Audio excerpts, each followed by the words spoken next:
राधे राधे। राधा रानी की कृपा आप सब पर सदा बनी रहे। आज की इस वीडियो में हम महालक्ष्मी व्रत की उद्यापन विधि के बारे में जानेंगे। तो चलिए हम अपनी वीडियो शुरू करते हैं। 16 दिवसीय महालक्ष्मी व्रत का उद्यापन अश्विन मास के कृष्ण पक्ष की अष्टमी तिथि को किया जाता है। इस बार 14 सितंबर को महालक्ष्मी व्रत का उद्यापन किया जाएगा। अगर आपने 16 दिन लगातार व्रत किया है और पहले दिन ही चौकी लगा रखी है तो आपको आखिरी दिन चौकी लगाने की आवश्यकता नहीं है। अगर आपने 16 दिन में चौकी नहीं लगाई है तो हम उद्यापन वाले दिन चौकी लगाएंगे और माता लक्ष्मी की स्थापना करके अपना एक दिन का व्रत करेंगे और शाम के समय हम अपना उद्यापन करेंगे। तो उसके लिए हम एक चौकी लेंगे।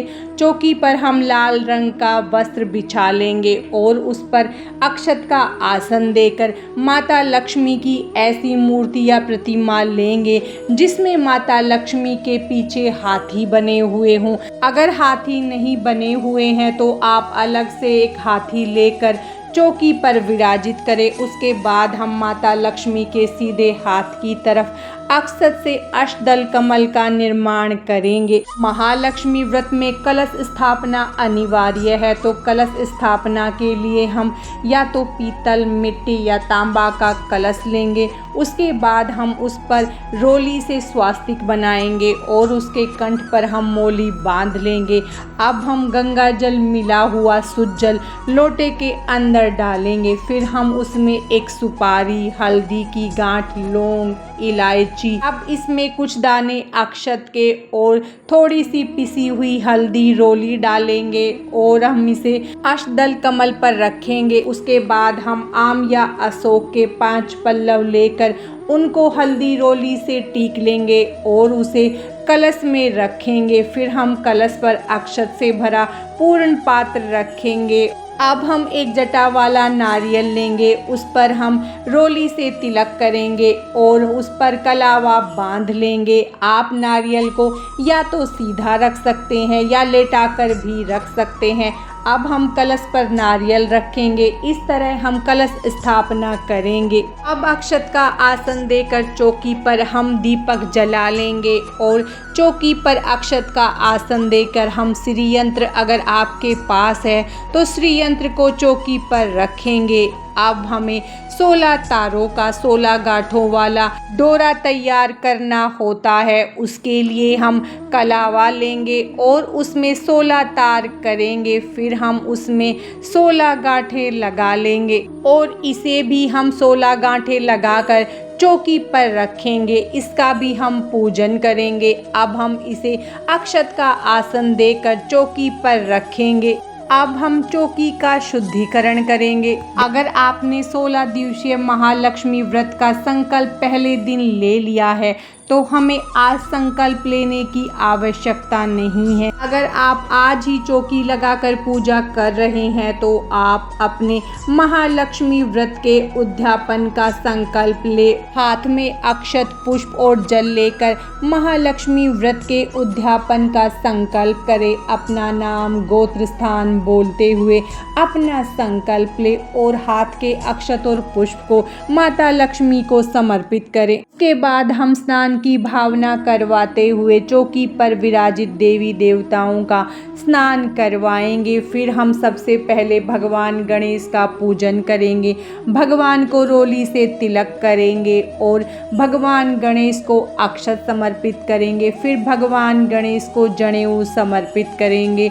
फिर भगवान को दुर्वा और लाल रंग का पुष्प समर्पित करेंगे। उसके बाद हम माता लक्ष्मी को तिलक करेंगे। फोटो में विराजित सभी को तिलक करेंगे। हम कलश को तिलक करेंगे, दीपक को तिलक करेंगे, 16 गांठे वाले डोरे को भी तिलक करेंगे और हम श्री यंत्र को तिलक करेंगे। फिर हम सभी को अक्षत समर्पित करेंगे। उसके बाद हम माता लक्ष्मी को चुनरी समर्पित करेंगे और वस्त्र स्वरूपी फोटो में विराजित सभी को कलावा समर्पित करेंगे। फिर हम कलश को, दीपक को और श्री यंत्र को कलावा समर्पित करेंगे। उसके बाद हम माता लक्ष्मी को दुर्वा समर्पित करेंगे। तो माता लक्ष्मी को दुर्वा समर्पित करने के लिए हम 16 तारों की दुर्वा तैयार करेंगे और माता को समर्पित करेंगे। फिर हम माता को 16 की संख्या में ही पुष्प समर्पित करेंगे। उसके बाद अगर आपको लाल रंग के पुष्प मिल जाते हैं तो आप इस दिन माता लक्ष्मी को लाल रंग का पुष्प जरूर समर्पित करें। फिर हम सभी को पुष्प समर्पित कर देंगे। उसके बाद हम माता लक्ष्मी को 16 की संख्या में ही लौंग और इलायची समर्पित करेंगे। फिर हम माता लक्ष्मी को भोग के लिए 16 ही गुलगुले और 16 की संख्या में मेवा लेंगे और फिर हमने यहाँ पर चावल की खीर बनाई है। तो आप महालक्ष्मी के उद्यापन के दिन खीर विशेष रूप से बनाएं या आप जो पकवान बनाना चाहते हैं वो बनाकर माता को समर्पित करें। अब हम माता को भोग समर्पित करेंगे। अब हम ऋतुफल समर्पित करेंगे। आप ऋतुफल भी 16 की संख्या में ही माता को समर्पित करें। हमारे पास इतने ही ऋतुफल थे तो हम उतने ही समर्पित कर रहे हैं। अब हम माता लक्ष्मी को श्रृंगार का सामान समर्पित करेंगे।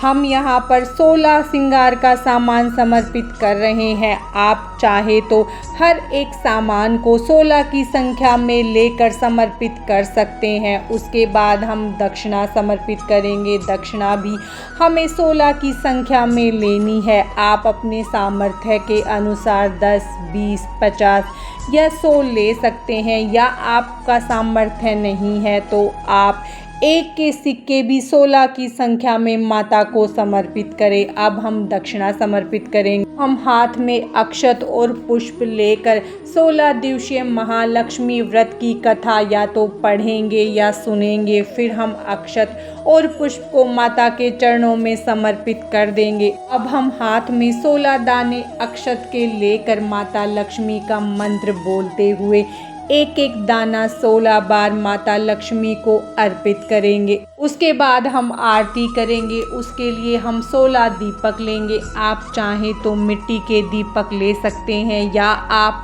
आटे से भी दीपक तैयार कर सकते हैं। जब आटे से आप दीपक तैयार करें तो उसमें नमक का इस्तेमाल न करें। उसके बाद हम माता की 16 दीपकों से आरती करेंगे। आरती करने के बाद हम छोटा सा हवन करेंगे। तो उसके लिए हम हवन पात्र लेंगे। आप चाहें तो कपूर से हवन कर सकते हैं आप या गाय के उपले लेकर उन्हें जलाकर उनसे हवन कर सकते हैं। अब हम हवन करेंगे। उसमें थोड़ी सी माता लक्ष्मी का मंत्र बोलते हुए हवन सामग्री डालेंगे। फिर हम उसमें थोड़ा सा घी डालेंगे और जो भी भोग हमने माता को अर्पित किया है उसमें थोड़ा थोड़ा करके भोग हम हवन में समर्पित करेंगे। फिर हम हाथ में जल लेकर हवन के चारों तरफ घुमा देंगे। अब हमने 16 गांठों वाला जो डोरा तैयार किया था उसे हम लेकर जो हमने आरती की है उन दीपक पर घुमा लेंगे। अगर आदमी पूजा कर रहे हैं तो वो इस डोरे को सीधे हाथ में बांधेंगे और महिला ने पूजा की है या व्रत किया है तो वो अपने उल्टे हाथ में इस डोरे को बांधेंगे। महालक्ष्मी व्रत का उद्यापन लगातार 16 वर्ष करने के बाद 16वें वर्ष को किया जाता है। अगर आप 16 दिन बाद उद्यापन कर रहे हैं तो आप इसी विधि से उद्यापन कर सकते हैं। महालक्ष्मी व्रत के उद्यापन में 4 पंडित और 16 पंडिताइन को भोजन कराने का विधान है। अगर आपकी इतनी सामर्थ्य नहीं है तो आप एक जोड़े को भोजन अवश्य करवाएं। अगर आपकी इतनी भी सामर्थ्य नहीं है तो आप सुहाग का सामान 16 ब्राह्मणियों को दान दे सकते हैं। इसके बाद जो श्रृंगार का सामान हमने अर्पित किया है उस पर आप एक प्लेट और ढक दें और ये रात भर माता के पास ऐसे ही रखा रहने दें। आप चाहें तो श्रृंगार का सामान छाछ या सूप में भी रखकर माता को अर्पित कर सकते हैं। हमारे पास वो नहीं था तो इसीलिए हम इसे प्लेट में रखकर माता को अर्पित कर रहे हैं। इस तरह हम जो पूजा की है वो सामान वैसे ही रात भर माता के पास रहने देंगे और अगले दिन सुबह अपने व्रत का पारण करेंगे। तो उसके लिए हमने जो भोग माता को अर्पित किया है उसे हम गाय को खिला देंगे और फल जो हमने अर्पित किए हैं उसे हम परिवार में बांट देंगे, या आप श्रृंगार के सामान के साथ ही फल को भी ब्राह्मणी को दान दे सकते हैं। और दक्षिणा जो हमने अर्पित की है उसे भी हम श्रृंगार के सामान के साथ ब्राह्मणी को दान दे देंगे। माता की चोगी का विसर्जन हमें नहीं करना होता, क्योंकि लक्ष्मी जी को हम सदा अपने घर में ही रहने देते हैं। तो आपने जो भी सामान माता को अर्पित किया है उसको आप अपने घर में ही विसर्जित करें। जो फूल पत्ते आपने अर्पित किए हैं उसे आप किसी गमले में मिट्टी में दबा दे, और जो नारियल आपने कलश पर रखा है अगर आपके यहाँ उसे तोड़कर खाते हैं तो आप उसे ग्रहण कर ले। और जल का जो लोटा है उसका जल हम घर में छिड़केंगे, बचे हुए जल को हम पौधों में डाल देंगे। और जो अक्षत हमने कलश के नीचे और भगवान को अर्पित किए हैं उन्हें हम भोग के साथ गाय को खिला देंगे। इस तरह हम अपनी चौकी हटा लेंगे। और जो डोरा हमने तैयार किया था उसे आप या तो 1 साल तक अपने हाथ पर बांध कर रख सकते हैं या 1.25 महीने तक अपने हाथ पर बांध कर रख सकते हैं। उसके बाद उसका आप अपने घर के अंदर ही भूमि विसर्जन कर दे। इस तरह हम महालक्ष्मी व्रत का उद्यापन करेंगे और चौकी को हटाएंगे। और चौकी को हटाने से पहले माता लक्ष्मी और गणेश जी से प्रार्थना करेंगे कि वो हमारे घर में हमेशा विराजित रहे। इस तरह हम अपना उद्यापन विधि पूर्ण करेंगे। आज की इस वीडियो में बस इतना ही। माता लक्ष्मी की कृपा आप सब पर सदा बनी रहे। राधे राधे।